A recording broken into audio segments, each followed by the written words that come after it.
Hello, hello. This is Abel Pacheco, your host for the Five Talents podcast. We are super pumped today because we're going to have an amazing guest. If you don't know his name, you need to write it down. You need to take some notes. If you're not in a position, you're listening to this podcast and you're running or something, you want to come back to it, grab pen and piece of paper later. You're going to want to hit rewind because Mr. Brett Swarts is going to talk to us today on how to build wealth like the 1%. So we are super excited. He's going to bring some fire and we're pumped to have him. Brett, thanks for joining, man. How's it going? Hey, it's going great, Abel. Thanks for having me. Excited to be here, add some value to you and your listeners. Absolutely. I know you will. Brett is the founder of Capital Gains Tax Solutions, and man, he's been grinding this thing for years and years and years in the real estate arena, commercial real estate arena,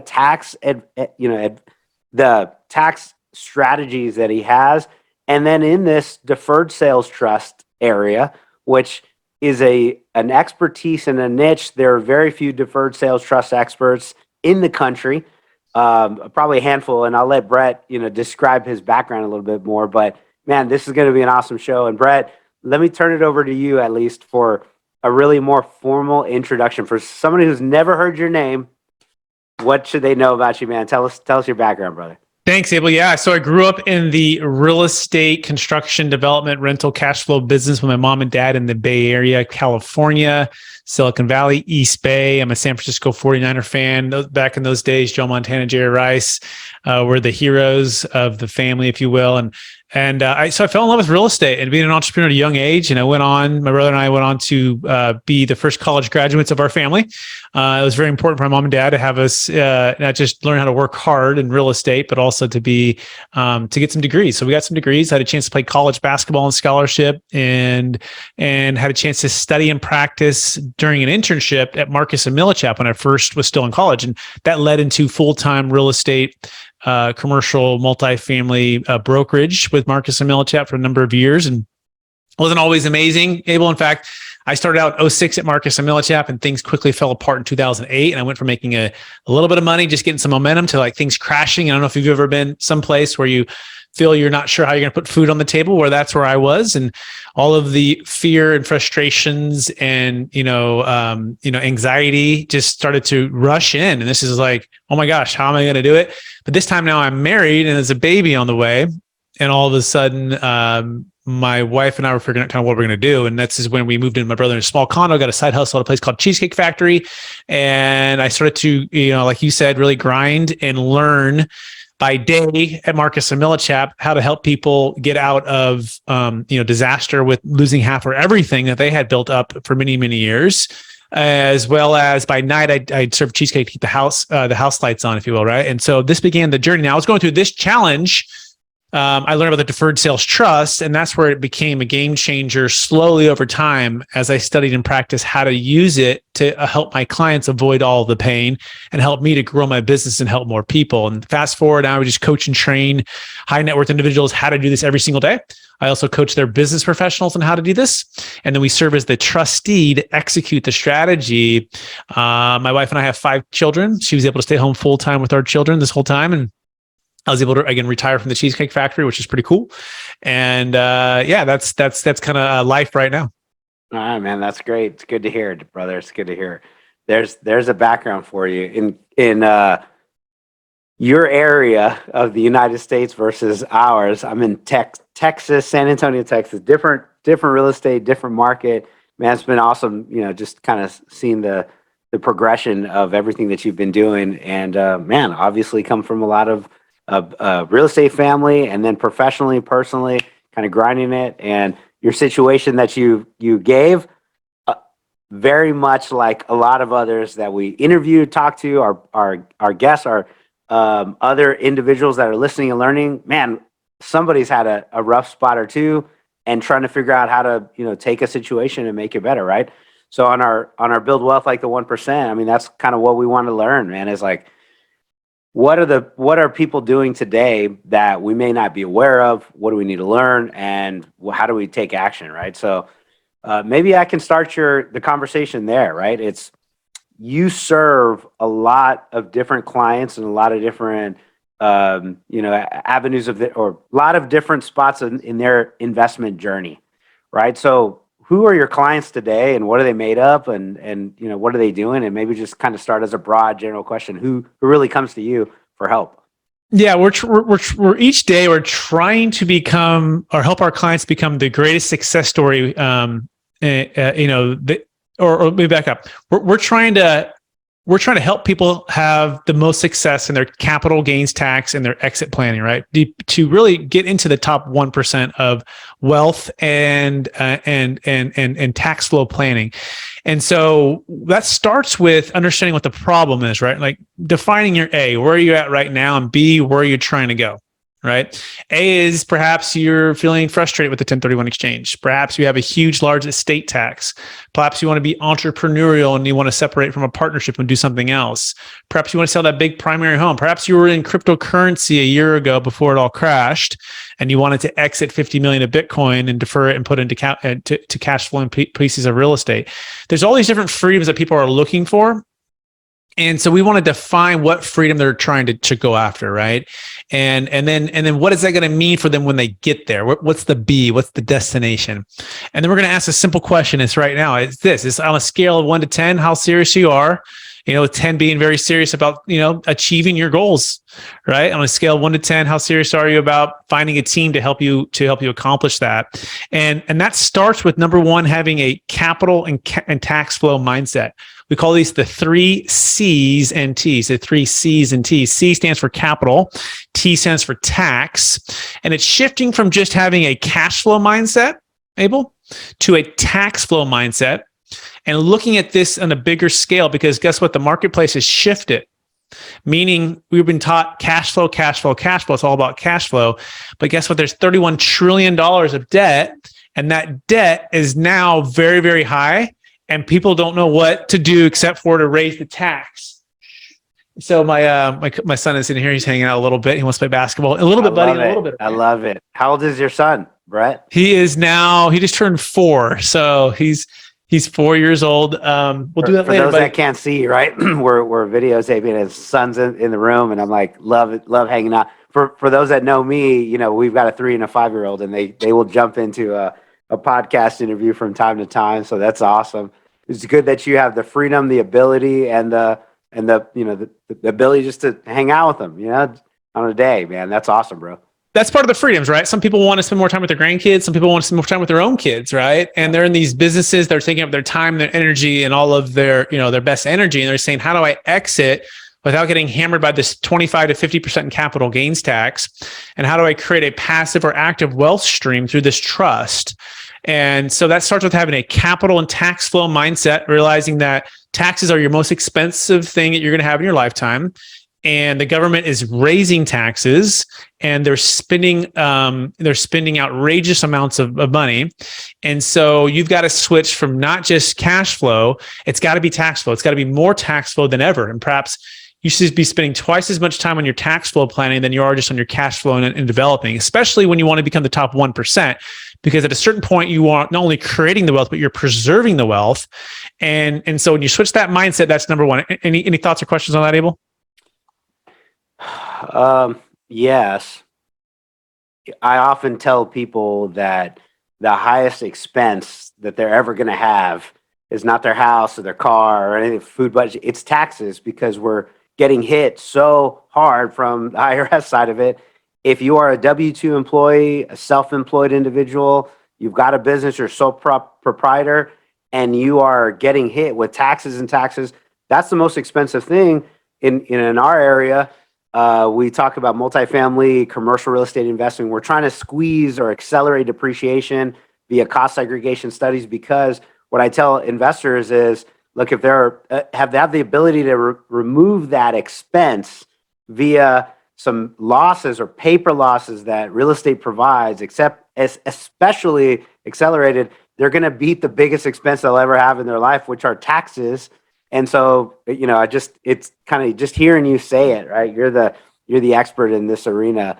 Do you have a lot of investors that you just have to help them with this mindset, or do they already come equipped with it, or what's that mindset? Just I dealing guess with it depends. It depends on the person, right? There's a lot of entrepreneurs and visionary folks, and there's like professional practice owners that are so good at what they do as far as, creating a business or creating real estate wealth, and they're amazing with that, but they just don't specialize in the tax flow planning. And even their CPAs sometimes are just generalists. I mean, they're really good at, doing and preparing tax returns and maybe finding some write-offs, but they're not doing advanced tax exit planning. And that's where our minimum is 1 million net proceeds, $1 million gain. And that leads into the second C and T, which is a capital gains tax solutions DST machine. So essentially it's like, what's the product, what's the strategy, and who is the team to help you achieve what you're trying to do? And once you have that, think of it like, your general practitioner. You go every year, perhaps for blood work or for a vaccine shot or whatever the things that you're getting done by your general practitioner, right? But guess what? You might need ACL surgery. I played basketball in college and I blew out both ACLs. The first one while I was in college, the second one a couple of years after. But the point was, my general practitioner wasn't the same person who was going to do my ACL surgery. Right. I wanted the surgeon who's doing thousands of these, right, and has had an amazing track record. And that's where we work. My business partner is a CPA and tax attorney. So I think he's the Elon Musk of tax, and he's a genius. And he created this over 25 years ago. It's been through all the audits, thousands of closes, billions under management, over 20 no change IRS audits, all of that. The cool part about where I get to play, I'm like the nurse, Abel, where I come in and be like, hey, let me take the the pulse. Let me take the, look at, let's do an X-ray. Let's do an MRI. Then let's let the surgeon basically customize it. I think of it like an Rubik's Cube. We all have a different cube with different colors on the side that we're trying to accomplish. And we're going to get in the room and I might move it around a little bit to get the orange lined up a little bit on one side. If you're listening to this, if you go on YouTube, you can see this whole thing. But think of each side of the Rubik's Cube being lined up as best as possible. And that's really our goal, is just to solve problems for you, but using the DST machine and the team to do that. And as we come together, hopefully it's going to give you those freedoms you're trying to unlock. And I'll just tell one deal story. We just did a $29 million deal close to Austin, Texas. And this particular gentleman buys land and develops land. He ties the land up and then he entitles it and brings it to a certain point. And then he finds a big developer to buy the entire piece. And he's under what's called a short-term gain scenario, which doesn't even qualify for a 1031. But guess what? The Deferred Sales Trust, what's really cool about it, it works for short-term or long-term, crypto or businesses, primary homes or investment real estate, stock, public or private, artwork, collectibles, NFTs, all of it. Whereas the 1031 only works for long-term capital gains taxes and only works for investment real estate. And so he came to us with this big problem, and we were able to deliver, within 30 days. He finds this on YouTube and goes through the whole thing with us. But those are the type of things that we can do, and I think the top 1% are doing, Abel. Right on.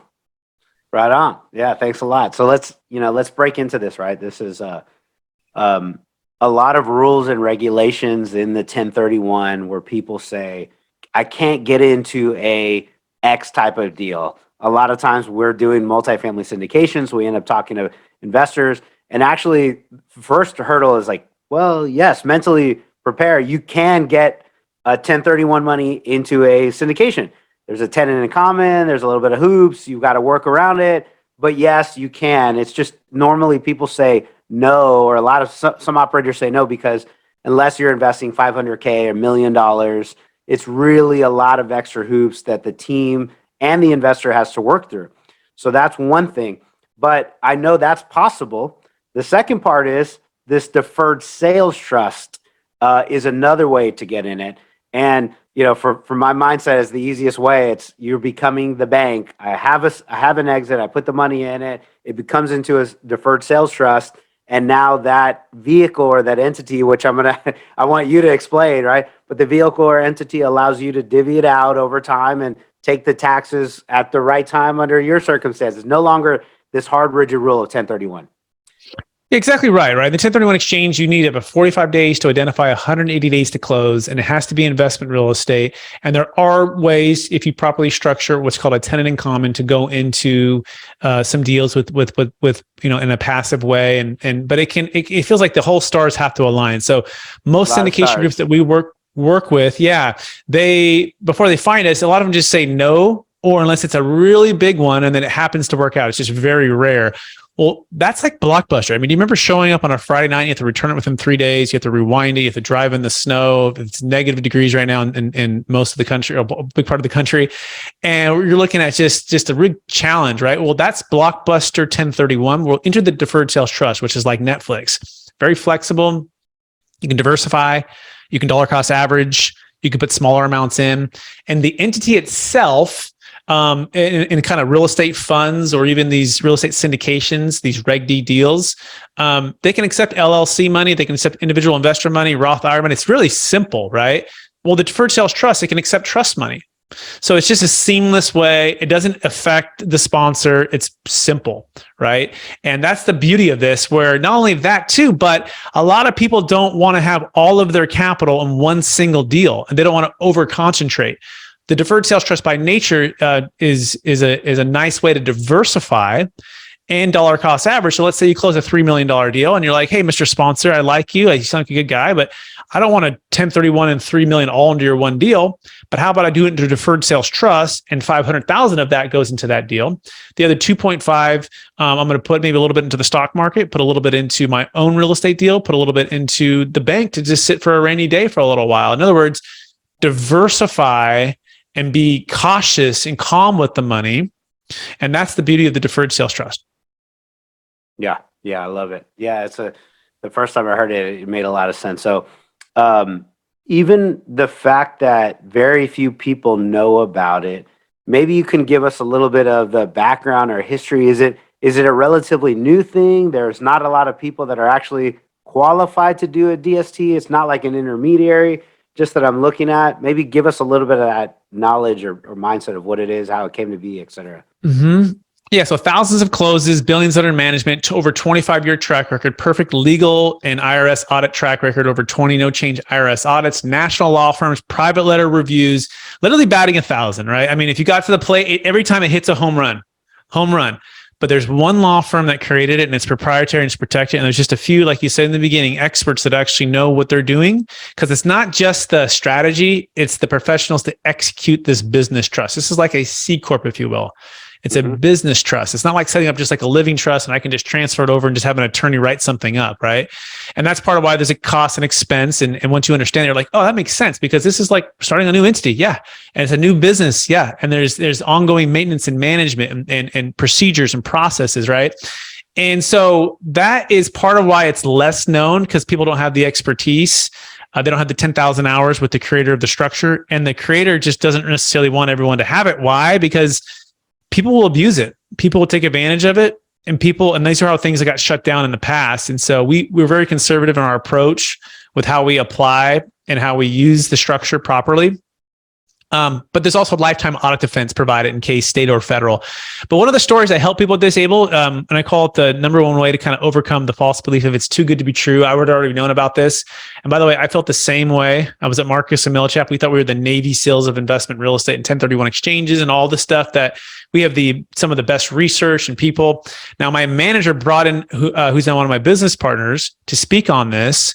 And I was blown away, but we all sat in the room going like, oh, this just sounds too good to be true. Like everyone would be doing this. Like, why is everyone just doing all the 1031 exchanges? And so most people dismissed it, but I was like, I guess curious enough, maybe naive enough, and maybe still just in that place of like, man, I want to try to help my clients and I want to try to make, close some deals.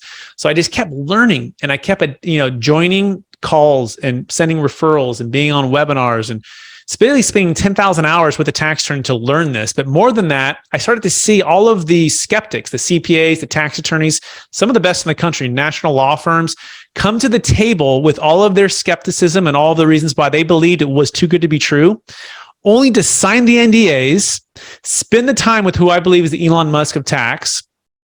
Not me. I'm just the guy who I learned from him, right? One of my business partners. They all just start joining us, and they just keep joining us. And then let alone, there's a guy named David Young. David Young worked with a guy named Bill Gross at PIMCO. These guys build it from 80 billion to 1.2 trillion. These guys are world-class. They're kind of like Mark Cubans of that industry. They're very, very successful, very well-known. And they all retired from PIMCO 5 years ago. David and about 5 other guys started a company called Anfield Capital, and they do a 2-year due diligence, Abel, 2 years.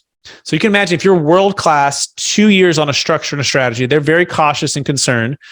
but they do 2 years. They have their legal team. They fly back and they meet with the tax attorney who created it. They talk with the investments. They go through it all. And guess what they did? After 2 years, they joined. They said, that might be the smartest person we've ever met. And number two, we're all in. We'll join as the DST Inner Circle, and we'll provide financial advising services, and we'll support the financial advisors that are a part of this. And so I always say to people who are listening right now, and even to you and me, and Abel, who are thinking, oh, this is too good to be true, is, well, if it's good enough for David Young and his legal team, after 2 years of due diligence, and they're world-class, been in the industry for 30 years, is it good enough for us, right? And once people get that, they're like, oh my gosh, you're right. Wow, we're all in. But sometimes that means firing your old dream team or firing your old team. Maybe they're just the team, they weren't the dream team, right? The same person that gets you from 0 to 1 million or 1 to 10 million.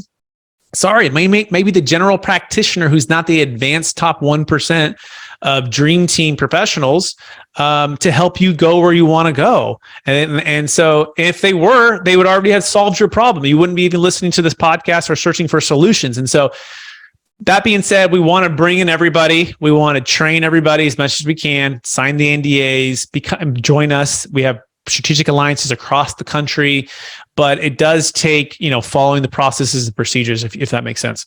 Yeah, no, thank you very much. This is helpful.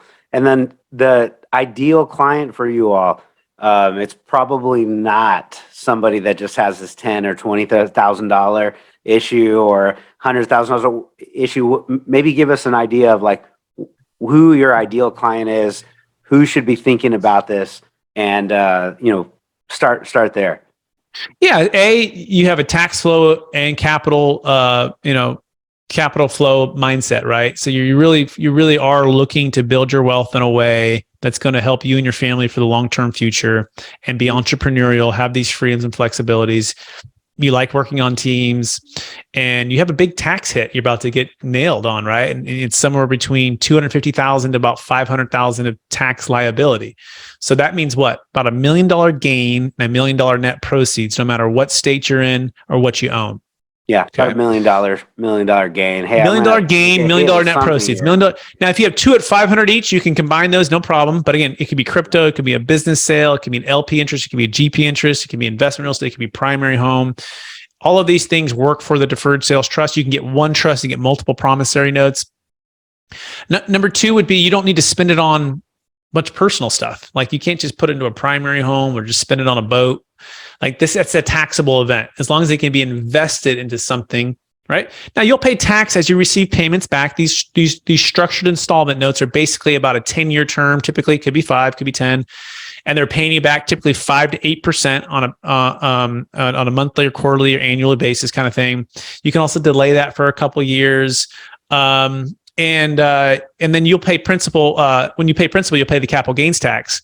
However, you're not just capped there. You can actually partner with the trust, and you can go buy more real estate, and you're an active investor, and you can get the majority of the upside of that, which is an incredible way to build wealth.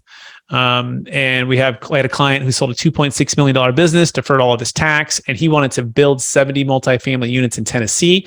So he used a big portion they would have paid a tax to joint venture partner with him to build that property in Tennessee. And that was a cool way to build even more wealth with that. And he gets the majority of that upside on that deal. And so these are all the little nuances that we're going to show you. It's a little bit advanced, a little bit complex, but this is why we get paid to do what we do.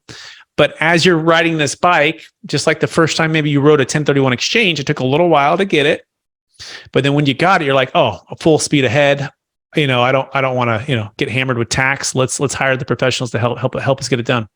Right on. That sounds awesome. And just like most of the advice that I'm giving to most of our investors when they are asking us, how do you do that? How does that work? How does that, how do you make sure that all of these things are done accurately? And I go, man, when I think about all the years of real estate investing, there's all of these transactions, there's all of these legal things, there's all these tax things that I don't know how to do. What I end up doing is working with, partnering with somebody that I know is an expert. I know that they know what the heck they're doing, and I partner with them, and then they end up unlocking this new ability or potential which, just even think about the basics. The first time I did a deal, I'm not going to buy from a seller directly. We use a title company, and the title, make sure you have insurance, and make sure that you have a title policy, make sure it's a clean transaction. The same thing applies. If I want to try to figure out how to avoid taxes, I'm not going to go learn the IRS and tax law on my own and try to do all this paperwork. I'm going to talk to a pro that kind of help me through it. That's the advice I give to everybody still. And I'm assuming you guys are the exact same way. Like, you'll Precisely. guide Yeah, everyone you through. couldn't have said it better. You can hire the who, don't be the how, and trust the track record of the process. Get to know us, talk to our clients. That's also we work on a 100% conditional basis. So you can research, you can bring all of your people in. We're happy to talk with them. Honestly, 99% of them just join us and they thank you for it, for bringing them, because they'll bring their other clients to us and we just keep building the business. I mean, so that much so I'm going to plug my book. We got a book coming out called Building a Tax-Deferred Exit Strategy. And we have Kevin Harrington from Shark Tank. He hasn't officially endorsed the DST or anything like that, but he is looking into it with his team. But he's in my book that's talking about it, and he's been on the podcast a couple of times. But he told me, Brett, if this is true, and this guy is the top 1% of 1%. He's a billionaire, right? He's like, if this is true, then you're going to become a part of my dream team, right? And I'm like, well, Kevin, it's true, baby. Let's go. And these guys take a long time to get things, but he's in the book, and those are the kind of things that we want you to be able to be able to count on, right? To talk to our clients, talk with those who have vetted this, talk with the tax attorneys, all at no cost, no obligation. And if for some reason we think it's not a good fit, we think a 1031's a better fit, we're going to be the first one to tell you.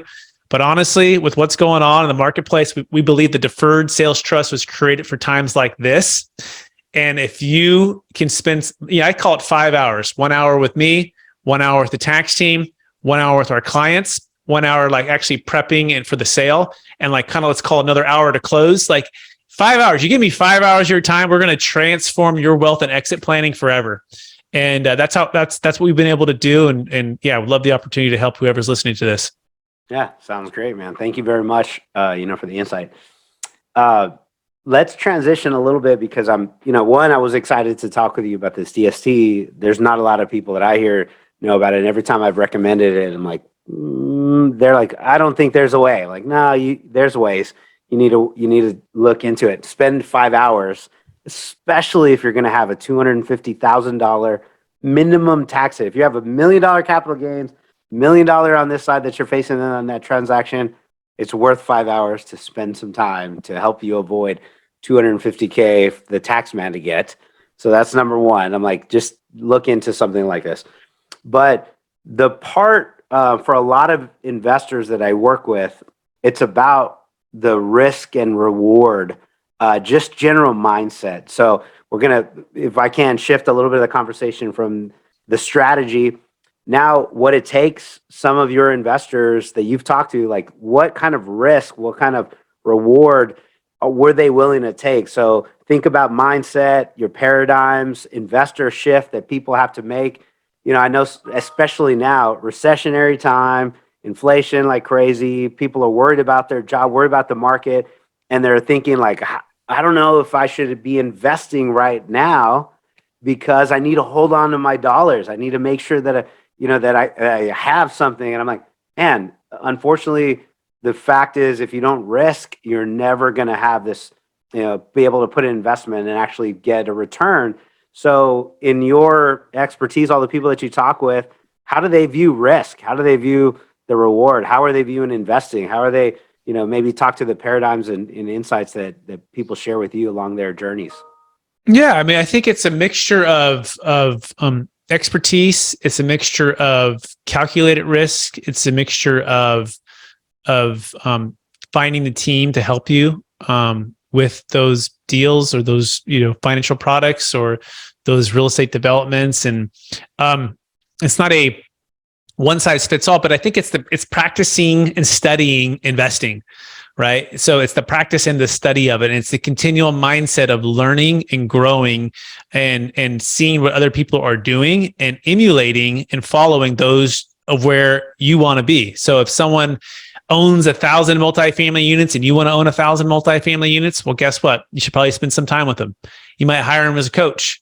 You might do a deal with them. You might be an LP with them, right? Many of the best multifamily syndicators and operators that we work with, they all invest in other deals themselves so they can learn the nuances.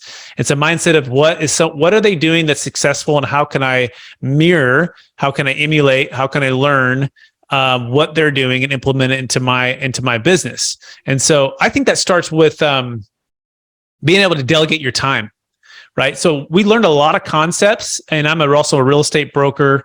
2 companies, 2 podcasts, family, 5 kids. Very, very time is very crucial, right, with all of our lives.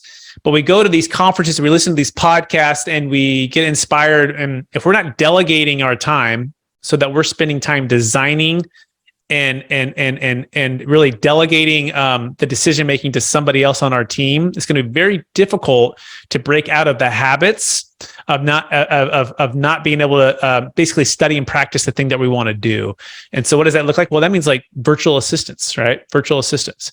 So hire virtual assistants, train virtual assistants so that they can do the work, they can decide the work, and so that you can design your life, your business plan, your wealth plan, your risk tolerances, you can fly to those properties. You can go spend time with that business that you might invest in. You can spend time with that angel investor and see what their track record is. And that's really the key. How do you get more time and energy to spend? By delegating to the team.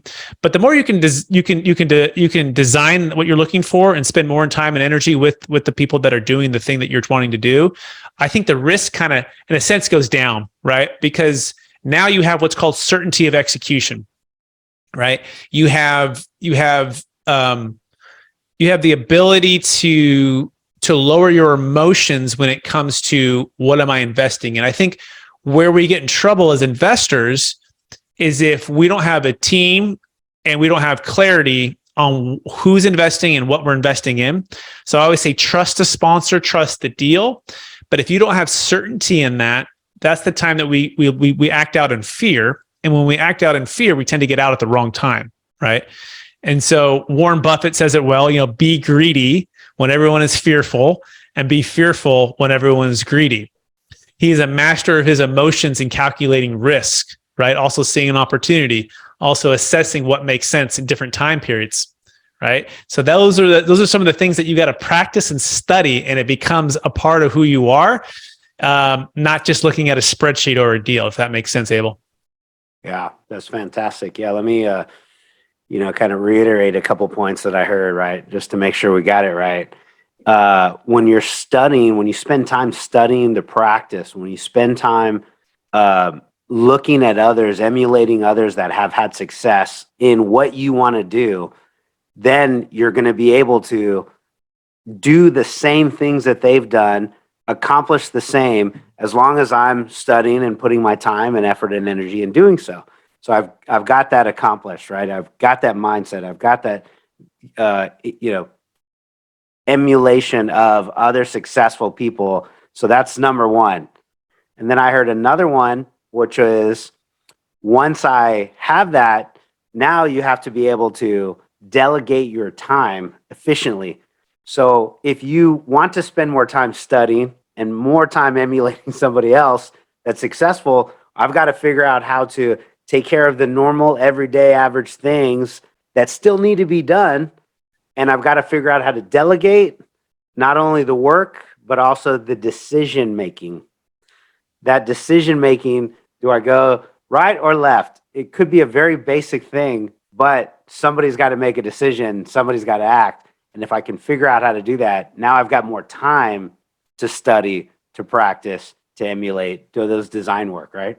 You nailed it. It's the 80-20 principle, right? It's basically 20% of your effort is going to produce 80% of the results, right? And all the things we're doing, your top investments, are the top 20% of the best performers, all of these things. And so you've got to look at the law of compounding interest for your time and your energy and your effort, right? And and what are the best activities to be unlocking wealth opportunities, whether it be underwriting deals, whether it be writing offers on deals, whether that be meeting with brokers, whether that be meeting with investors, whether that be looking at tax flow strategies, whether that be, so how are you going to delegate all the rest of the 80% that's not producing your top 20% of wealth, developing activities? Delegate. you delegate, right? So you can have more time to do those things that are they're gonna pour and compound your wealth, and hopefully lower your risk. Hopefully create another income stream, right? The average millionaire has 7 income streams. So how are you doing that, right? Are you just depending upon the one income stream? Well, that you could be in trouble, right? If you get 2, 3, 4, 5, 7, you get 10 income streams, and each of these things are growing and starting to compound on top of each other. Look, you're going to have a little more time to take some more risk, because guess what? What are the odds all 10 are going to fail at once? Probably not very likely, right? And so those are the types of things that I think we should be studying and practicing every single day. Yeah, love it, Brett. Thanks a lot. Another thing I heard for those taking notes, maybe double back on what Brett said, which is the certainty of execution. If I'm moving forward on an investment, I understand that I've got to take a certain amount of risk. Without risk, I get no reward.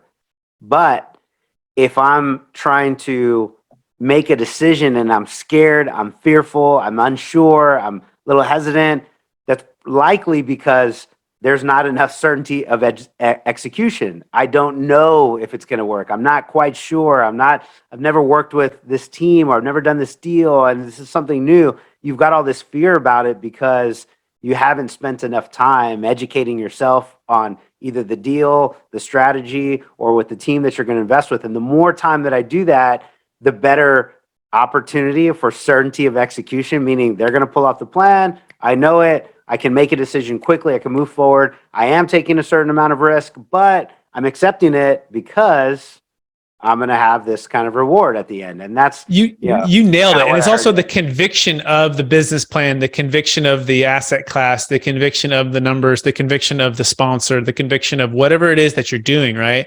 If you have that conviction, that certainty of conviction on what's happening too, you're more likely to stay in it when things go south, if you should stay in it, or more likely to get out when you should get out, right? But if you're not spending that, and I'll tell you how serious you are, or we are about anything, Abel, is how much time, energy, and money are we putting towards that thing?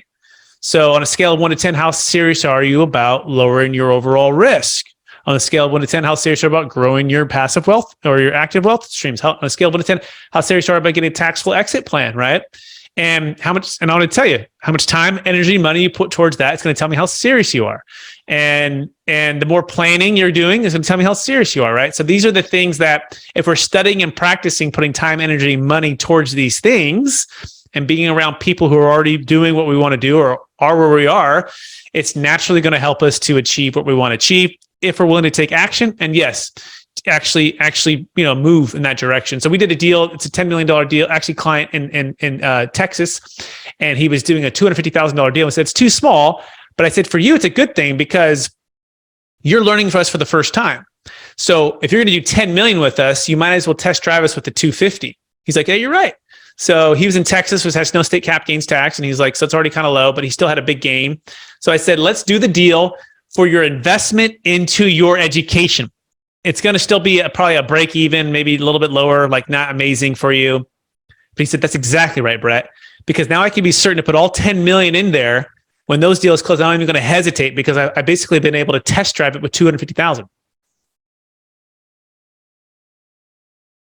Yeah, makes perfect sense, man. Makes perfect sense. On this last part, you kind of spurred some other mindset that I had, which is Matthew 6:21, right? For those that know, every once in a while we'll talk a little bit about scripture and whatever faith or background you have. The important part to this was Matthew 6:21. It's where your treasure is, there will also your heart be. And if you follow like what Brett says, your own time, money, your effort, your energy, that's where your treasure is going to be. Like you're going to put the most amount of your resources and where your heart really is, right? So if you're serious about it on a scale of 1 to 10, getting out of either the rat race and creating some wealth, or you're serious about getting from 1 to 10 million, or you're serious from getting to 10 to 100, right? The point is, like, if you're serious about it, you're going to take the time, effort, and energy to kind of go put it in there.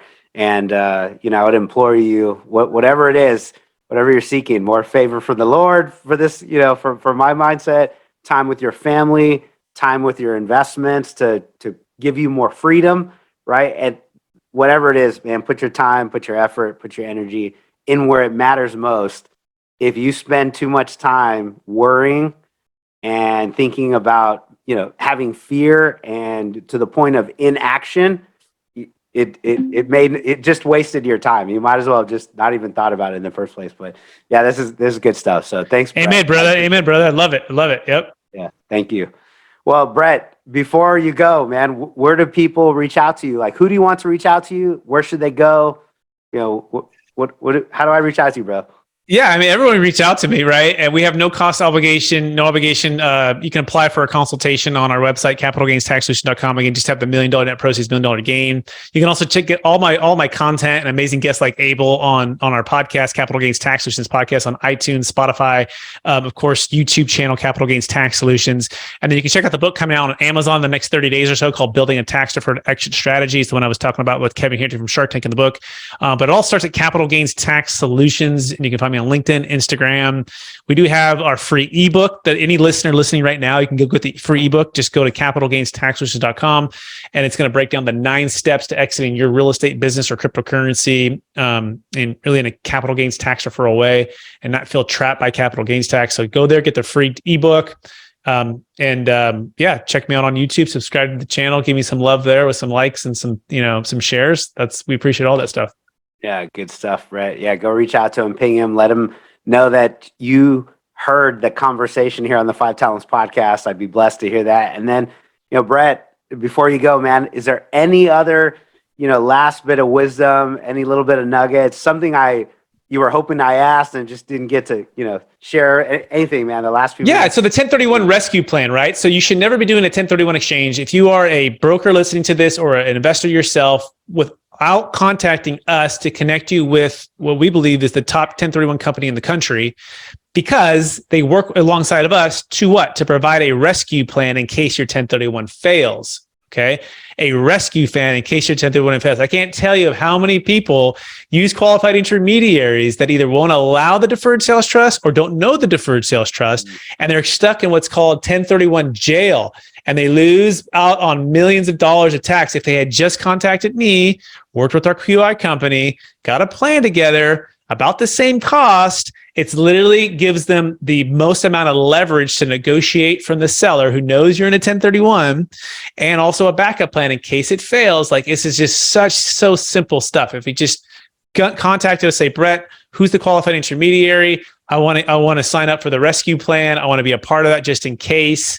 Awesome. We'll get you started. We'll get you going on that. So that's number one. Number two would be estate tax. So if you're an ultra high net worth, top 1%, worth more than really 10 to $20 million, you've got to get with us and talk about the estate tax elimination using what's called the DST Plus. This is like something you probably never seen before. You don't have to give it all away to charity. Nothing wrong with giving it to charity, but you don't have to give it all away. You don't have to buy a bunch of life insurance, and we can exit your properties. And as you exit, we can get it outside your taxable estate, which will eliminate that 40% death tax. So these are some of the advanced cool stuff that we would love to talk to you about. All right. Well, thank you very much for your time. Thank you very much for the insight, and we appreciate it. Again, this is Abel Pacheco, your host of the Five Talents podcast. And Brett, thank you very much for showing up, brother. My pleasure. Thanks, guys. Thanks, everybody.